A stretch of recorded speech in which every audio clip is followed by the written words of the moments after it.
সামাজিক যোগাযোগ মাধ্যম ফেসবুক আবার বন্ধ করা হলো। তবে এবার শুধু মোবাইল নেটওয়ার্কে ফেসবুক বন্ধ করা হয়েছে। মোবাইল নেটওয়ার্কে রাশিয়া ভিত্তিক মেসেজিং অ্যাপ টেলিগ্রামও বন্ধ করা হয়েছে। কোটা সংস্কার আন্দোলনকে কেন্দ্র করে সহিংসতা শুরু হলে গত 17 জুলাই রাত থেকে 11 জুলাই দুপুর পর্যন্ত মেটার platform Facebook, Messenger, WhatsApp, Instagram বন্ধ ছিল। 31 জুলাই বেলা 2টার পর থেকে তা চালু হয়। সংশ্লিষ্ট সূত্র জানায়, আজ দুপুর 12টার পর মোবাইল নেটওয়ার্কে প্ল্যাটফর্মগুলোর ক্যাশ বন্ধ করা হয়। পাশাপাশি এই নেটওয়ার্কে টেলিগ্রামও বন্ধ করা হয়েছে। সব গ্রাহকের ক্ষেত্রে বন্ধ করতে সময় লাগে বলে জানিয়েছে সংশ্লিষ্ট সূত্র। সংশ্লিষ্টরা বলছেন, গত বৃহস্পতিবার রাত থেকে দেশে ইন্টারনেটের গতি স্বাভাবিক হচ্ছিল। দেশে মোবাইল ইন্টারনেট ব্যবহারকারী 12 কোটির বেশি। ফেসবুক মোবাইল ডেটার বন্ধ থাকায় আবার ভিপিএন এর ব্যবহার বাড়বে এবং তা ইন্টারনেটের গতির উপর প্রভাব ফেলবে।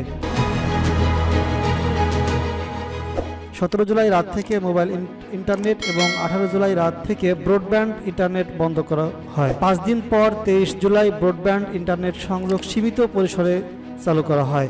10 দিন পর 28 জুলাই মোবাইল ইন্টারনেট চালু হয়েছে, কিন্তু বন্ধ ছিল মেটার প্ল্যাটফর্মগুলো। তার মধ্যে ফেসবুক, মেসেঞ্জার, হোয়াটসঅ্যাপ ও ইনস্টাগ্রাম। এছাড়া টিকটক বন্ধ রাখা হয়। অন্যদিকে ব্রডব্যান্ড সংযোগে ইউটিউব চালু থাকলেও মোবাইল ডেটায় তা বন্ধ ছিল। টেলিযোগাযোগ ও তথ্য প্রযুক্তি প্রতিমন্ত্রী জুনায়েদ আহমেদ পলক কোটা সংস্কার আন্দোলনকে ঘিরে সহিংসতা ছড়িয়ে পড়ায় ফেসবুকের ভূমিকা কথা বলেছিলেন। ঘটনার ব্যাখ্যা চেয়ে এসব প্ল্যাটফর্মের কাছে চিঠি দিয়েছিলেন। তিনি 31 জুলাই ফেসবুকের সঙ্গে অনলাইনে বৈঠক করেন। ইউটিউব ইমেইলের মাধ্যমে ব্যাখ্যা দেয় এবং টিকটকের প্রতিনিধি সেদিন হাজির হয়ে ব্যাখ্যা দেন। আন্দোলনের মধ্যে সরকার ফেসবুক, টিকটক, ইউটিউবের কাছে কন্টেন্ট সরানোর অনুরোধ করেছিল। গতকাল প্রতিমন্ত্রী জানান, 16 থেকে 18 জুলাই পর্যন্ত ফেসবুক সরকারের অনুরোধে 13% এবং 25 থেকে 27 জুলাই পর্যন্ত 7%-এর বেশি অধেয় সরিয়েছে। ইউটিউব 17 থেকে 26 জুলাই পর্যন্ত সরিয়েছে প্রায় 21%।